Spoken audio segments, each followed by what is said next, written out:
વડોદરાની વાત કરીએ તો બીએપીએસ સ્વામિનારાયણ મંદિરના સંતોએ કર્યું છે મતદાન। ટ્રી હાઉસ સ્કૂલના મતદાન કેન્દ્ર પર 50થી વધુ સંતો એક સાથે પહોંચ્યા અને મતદાન કર્યું છે। સંતોએ મતદારોને વધુમાં વધુ મતદાન કરવાની અપીલ કરી છે। હિન્દુ સંસ્કૃતિ અને સાધુ સંતોનું રક્ષણ કરે એમને મત આપવા માટે અપીલ કરાઈ છે।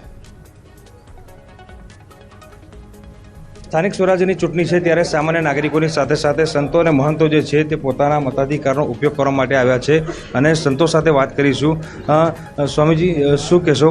મતાધિકારનો ઉપયોગ કરવા માટે સામાન્ય નાગરિકો આવી રહ્યા છે, પણ તમે સમાજને મોટો સંદેશો આપી રહ્યા છો, સમાજને શું કહેશો? આજે આપણને ખબર છે કે ગુજરાતમાં સ્થાનિક સ્વરાજ્યની ચૂંટણી છે, વડોદરામાં મ્યુનિસિપલ કોર્પોરેશનની ચૂંટણી, એટલે આજે મોટી સંખ્યાની અંદર બીએપીએસ શ્રી સ્વામિનારાયણ મંદિર અટલાદરા વડોદરાના સંતો અમે ઉપસ્થિત થયા છીએ।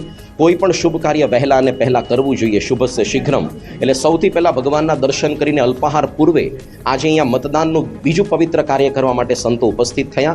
એક ભારતના આદર્શ, જાગૃત અને જવાબદાર નાગરિક તરીકે આપણને જે મતનો અધિકાર છે તેનો યથાયોગ્ય આપણે ઉપયોગ કરીએ। જ્યાં આગળ વિકાસ અને પ્રગતિની વાતો થતી હોય, જ્યાં આગળ ભારતીય સંસ્કૃતિ, હિન્દુ ધર્મનું રક્ષણ પોષણ સંવર્ધન થતું હોય, જ્યાં નૈતિકતા, સદાચાર અને પ્રામાણિકતા હોય અને જે જગ્યાએ ભાઈચારા, માનવતાની વાતો હોય, જ્યાં જગ્યાએ સુશાસન અને સુરાજ્યની સ્થાપના થતી હોય ત્યાં આગળ આપણે કિંમતી મત આપણો આપીએ, એ આપ સૌને વિનંતી છે। ભારત માતાની જય, વંદે માતરમ। તો સમાજને ખૂબ જ મોટો સંદેશો જે છે તે સ્વામીજીએ આપ્યો છે। તેમનું કહેવું છે કે કોઈ પણ શુભ કાર્ય જો કરવું હોય તો સવાર ઉઠતાની સાથે જ કરવું જોઈએ। એટલા માટે જ જે સંતો છે તેઓ વહેલી સવારમાં જ અટલાદરા ખાતે મતદાન જે છે તે કરવા માટે આવ્યા છે અને દ્રશ્યોમાં પણ જોઈ શકાય છે કે મોટી સંખ્યામાં સંતો મહંતો જે છે તે અહીંયા પહોંચ્યા છે અને પોતાના મતાધિકારનો ઉપયોગ જે છે તે કરી રહ્યા છે। સામાન્ય નાગરિકો તો મતદાન કરી જ રહ્યા છે, પરંતુ સંતો અને મહંતો જે છે તેઓ પોતાના મતાધિકારનો ઉપયોગ કરીને સમાજને મતદાન જાગૃતિનો એક વિશેષ સંદેશ જે છે તે આપી રહ્યા છે। હાર્દિક દીક્ષિત, ન્યૂઝ 18 ગુજરાતી, વડોદરા। જામનગરમાં ઈવીએમ બંધ થયું। 1 કલાકથી ઈવીએમ બંધ થતા મતદારો મૂંઝાયા। વોર્ડ નંબર 7માં બૂથ નંબર 2328માં ઈવીએમ મશીન બંધ થયું। જેકોરબેન સોની કન્યા વિદ્યાલયમાં ઈવીએમ બંધ થયાની જાણકારી। 1 કલાકથી મતદાન પ્રક્રિયા ઠપ છે। અત્યારે પ્રયાસો કરવામાં આવી રહ્યા છે કે ઈવીએમ મશીન ઠીક થાય। સંવાદદાતા કિંજલ જોડાઈ ગયા છે વધુ જાણકારી સાથે। કિંજલ, શું પરેશાની ઈવીએમમાં?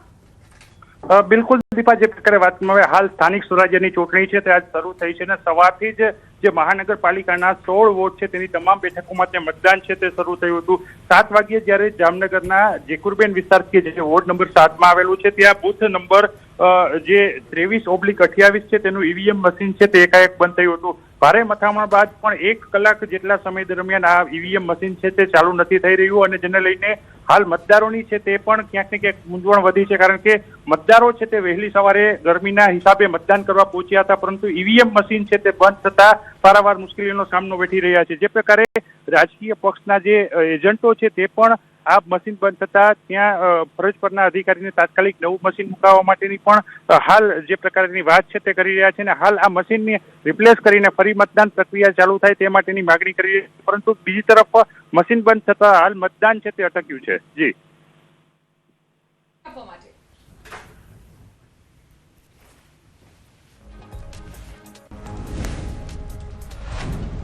તો બનાસકાંઠા પર હવે નજર કરીએ તો લોકશાહીના મહાપર્વ એવી સ્થાનિક સ્વરાજની ચૂંટણીમાં પ્રતિનિધિ પસંદગી માટે આજે મતદાનનો દિવસ છે। ત્યારે ડીસા નગરપાલિકા ચૂંટણીમાં સવારથી જ મતદાન શરૂ થઈ ગયું છે। 44 બેઠકો માટે ડીસા નગરપાલિકામાં મતદાનની શરૂઆત થઈ ગઈ છે, તો 9 બેઠકો પર કોઈ પ્રતિસ્પર્ધી ન હોવાથી અગાઉથી જ બિનહરીફ જાહેર થઈ છે। વહેલી સવારથી મતદાન કરવા નાગરિકોમાં જોવા મળી રહ્યો છે ઉત્સાહ। યલો એલર્ટને પગલે પીવાના પાણીની તંત્ર દ્વારા વ્યવસ્થા પણ કરવામાં આવી છે। તો બનાસકાંઠા ડીસાની આ તસવીરો સામે આવી રહી છે કે જ્યાં વહેલી સવારથી જ મતદાનની શરૂઆત થઈ ગઈ છે। એક તરફ ગરમીનું પ્રમાણ વધતું જઈ રહ્યું છે, યલો એલર્ટ જારી કરવામાં આવ્યું છે અને સાથે જ તમામ પ્રકારની વ્યવસ્થા પણ કરવામાં આવી છે। મતદારોને કોઈ પણ પ્રકારની મુશ્કેલીનો સામનો ન કરવો પડે તેના માટે તમામ વ્યવસ્થા કરવામાં આવી છે।